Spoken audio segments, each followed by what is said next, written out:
di podcast kita hari ini. Aku Eria Tiffany Panjaitan. Aku Ayu Paraswati Manik. Dan seperti biasa, kita akan membahas topik yang menarik dan pastinya bermanfaat. Nah, kali ini kita akan ngobrol tentang sejarah lahirnya hak asasi manusia atau yang biasa kita kenal dengan HAM.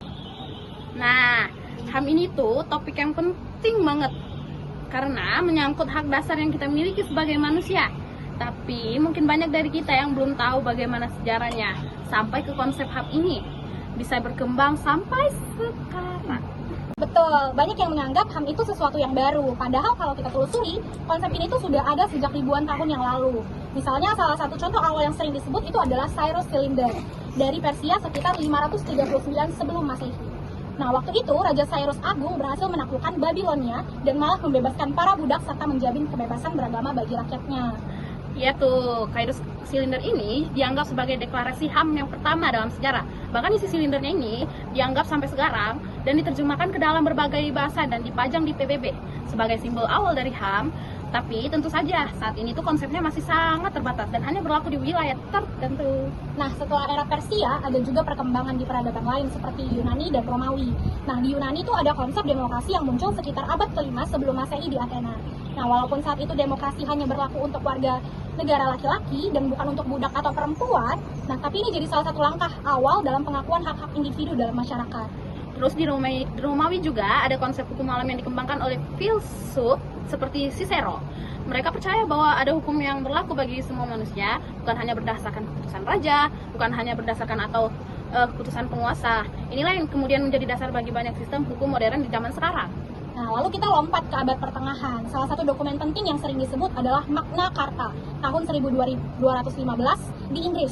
Nah, itu adalah perjanjian antara Raja John dan para bangsawan yang intinya membatasi kekuasaan raja dan memberi beberapa hak dasar kepada rakyat, terutama para bangsawan. Betul banget, Magna Carta ini memang lebih melindungi hak kaum bangsawan daripada rakyat biasa. Tapi tetap penting karena menanamkan gagasan bahwa seseorang raja tuh tidak boleh bertindak bersewenang-wenangnya. Ini menjadi cikal bakal sistem hukum yang lebih berkeadilan. Nah, lalu memasuki abad pencerahan di abad ke-17 dan abad ke-18. Gagasan tentang hak asasi semakin berkembang.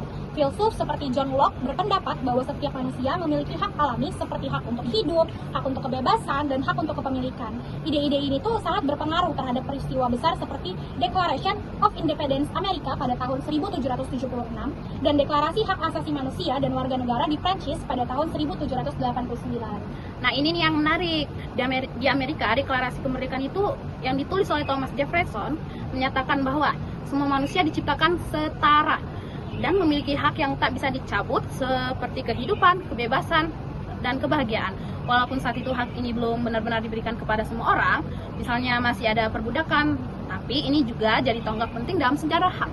Nah, sementara itu di Prancis, deklarasi tahun 1789 ini menekankan kebebasan, kesetaraan, dan persaudaraan. Deklarasi ini tuh memberikan hak-hak dasar kepada warga negara dan menjadi dasar bagi perkembangan konstitusi modern di banyak negara.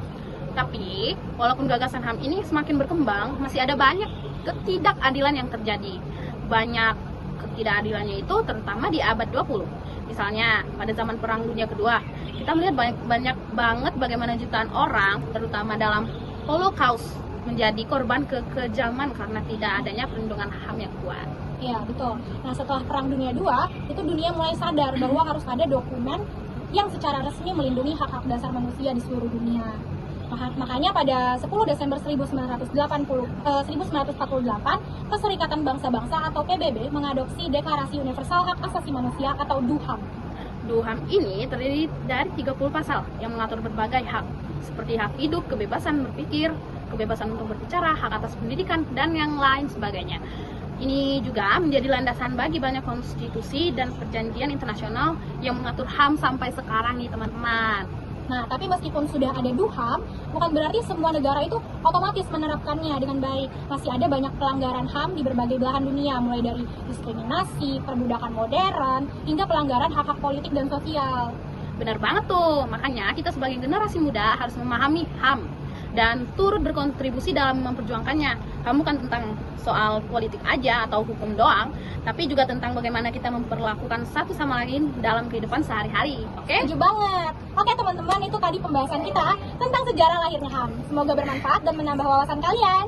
Oke, dan jangan lupa ya untuk follow podcast What If Pride, selalu update di setiap hari Kamis. Dadah!